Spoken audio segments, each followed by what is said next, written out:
여러분 안녕하십니까? 포항 MBC 뉴스데스크입니다. 휴일인 오늘 경북 동해안 지역은 건조주의보가 내려진 가운데 완연한 봄 날씨를 보였습니다.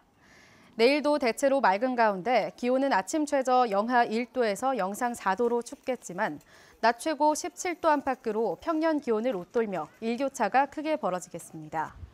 바다의 물결은 0.5에서 3m로 오후로 접어들면서 높아지겠습니다.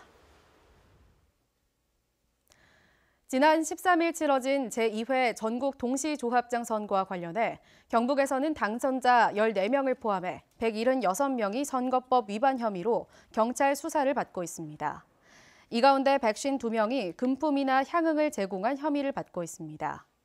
4년 전 제1회 조합장 선거 때 경북에서는 불법 선거운동으로 10명이 당선 무효가 돼 재선거가 치러졌습니다.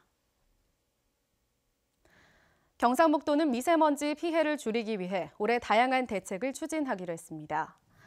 기업체별로는 배출 오염물질 총량 감축 목표와 이행 계획을 매년 평가해 우수업체의 정기 점검을 면제해주고 대기오염 측정망이 없는 9개 시군에 측정망을 설치할 계획입니다. 또 노후 경유차 3,900여 대를 조기 폐차하고 전기 자동차는 지난해 950여 대에서 올해 2,400여 대로 대폭 늘려 보급합니다. 이 밖에도 교육청과 함께 학교 교실과 실내 체육시설에 공기청정기를 모두 설치하고 유치원과 초등학교, 요양시설 등에 미세먼지 마스크를 보급할 방침입니다. 영덕군 창수면 갈천리 나홍왕사 역사문화체험지구의 인문힐링센터가 시범 운영에 들어갔습니다.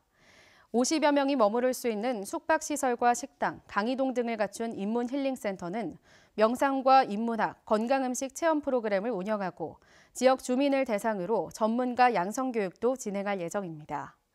국비 등 180억 원이 투입돼 지난해 7월 준공된 나홍왕사 역사문화체험제구는 전시와 관찰체험, 수련지구로 구성돼 있습니다. 포항시는 올 상반기 안에 예산의 65%를 집행하기로 하고 추진 상황을 점검하고 있습니다. 이는 침체된 지역 경제에 활력을 불어넣기 위한 것으로 긴급 입찰, 선급금 집행 활성화, 심사기간 및 대가 지급 기한 단축 등을 활용합니다.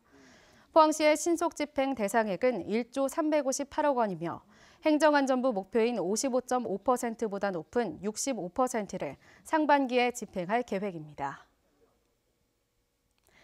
해양수산부는 올해 5월부터 어선이 드나드는 항포구 및 시장 등 육상에서 불법어업 집중 단속을 벌입니다.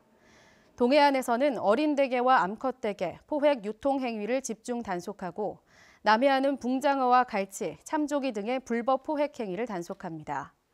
조직 정비를 통해 육상 불법어업 지도 단속 인력을 충원하는 한편 시민단체를 포함한 국민 참여를 확대해 나갈 방침입니다.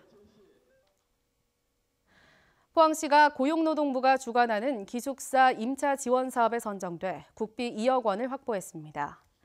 기숙사 임차 지원은 중소기업 근로자의 주거 안정을 위해 아파트나 빌라, 주거용 오피스텔을 임차해 기숙사로 제공할 경우 한 명당 80%, 최대 30만 원 한도의 월세를 지원하는 사업입니다.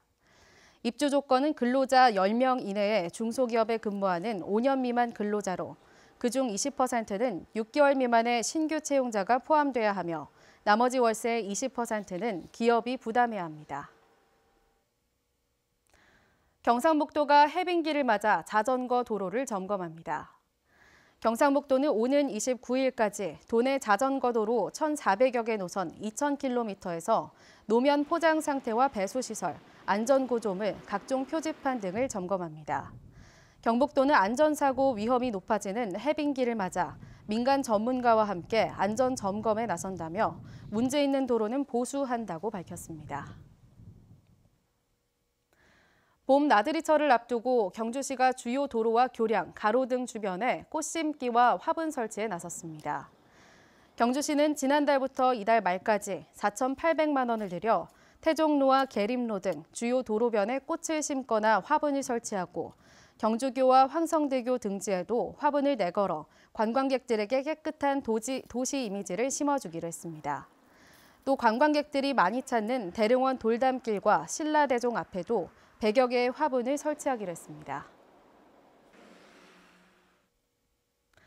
이상으로 포항 MBC 뉴스데스크를 마칩니다. 여러분 고맙습니다.